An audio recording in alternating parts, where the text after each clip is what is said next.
Alors, en direct du Salon du Livre, je suis avec l'auteur Réa Dufresne, qui a écrit plein de choses, mais aussi son dernier livre, Prémonition.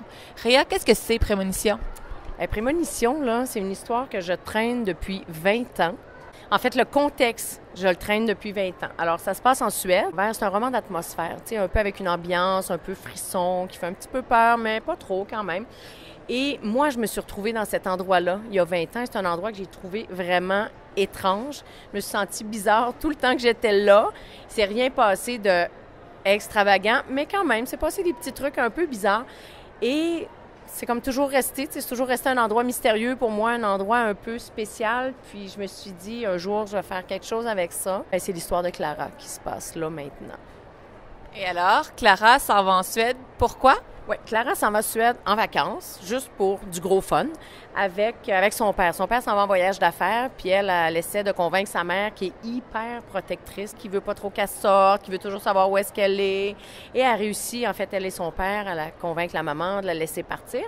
Et son père travaille avec un collègue, et le collègue, c'est le papa de son meilleur ami. C'est comme ça qu'ils se sont connus, parce que les papas travaillent ensemble, ils sont amis depuis tout le temps. Alors, ils se retrouvent là tous les deux, puis là, ils ont beaucoup de fun, beaucoup de plaisir, parce qu'ils sont tout près de la ville. En fait, ils sont tout près de Stockholm, la capitale.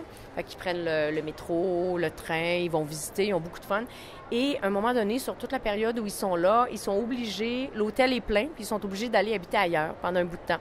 Et le ailleurs, c'est très, très loin dans le fond de la campagne suédoise où là, il n'y a plus de transport en commun, tu es à l'autre bout de la planète, il n'y a plus rien. Et son ami, avec son père, eux, ils sont localisés ailleurs. Fait qu'elle se retrouve là toute seule. Et c'est là qu'il commence à se passer des choses un peu spéciales à cet endroit-là. C'est un endroit vraiment étrange.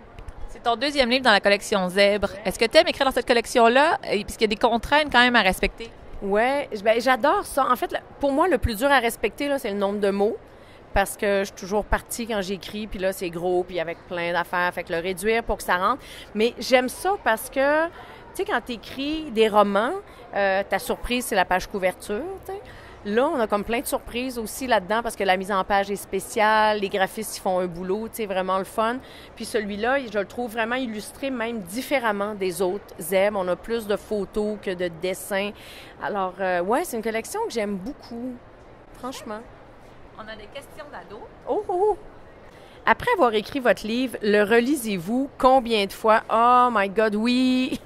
Avant qu'il soit publié, au moins 3 fois minimum. Puis ça, c'est quand ça va vraiment très bien. Sinon, ça peut être 4, 5 fois. Vraiment, relire d'un couvert à l'autre, puis changer des trucs, puis corriger, puis écouter les commentaires de mon directeur littéraire qui dit « Je comprends pas qu'est-ce que tu es en train de dire. C'est dans ta tête, c'est pas écrit là, faut que tu précises. » Donc, oui, au moins 3 fois minimum. Après, est-ce que je le relis une fois qu'il est comme ça, là, puis que c'est fini, là?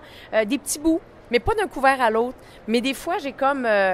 Hey, ça, là, je l'ai-tu laissé dedans ou je l'ai pas laissé dedans, ce bout-là? Donc, des fois, je retourne. Si vous aviez à donner un conseil à un jeune qui désire être écrivain, quel serait ce conseil? Ouais, ça, c'est un petit peu un conseil plate, par exemple, là, mais en fait, j'en ai 2. C'est il faut lire et il faut écrire.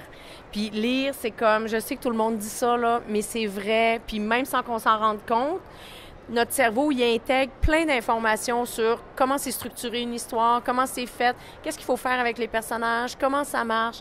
Puis c'est même pas moi qui l'ai inventé, ce conseil-là. Là. Tous les grands auteurs, ils le disent. Tu sais, j'ai lu il y a pas longtemps le livre de Stephen King où il parle de son métier. Il en parle.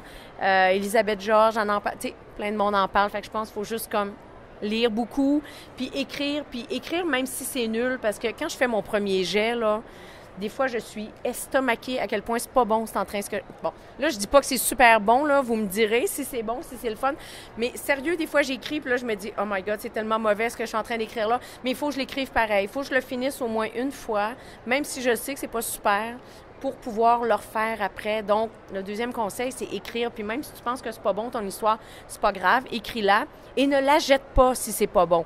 Ne la jette pas, garde-la dans un coin, parce que peut-être que l'histoire est pas géniale, mais peut-être qu'il y a un petit bout, un petit morceau qui va te servir quand même plus tard dans une autre histoire. Alors, fais pas la gaffe de l'effacer, delete, l'acheter. C'est comme...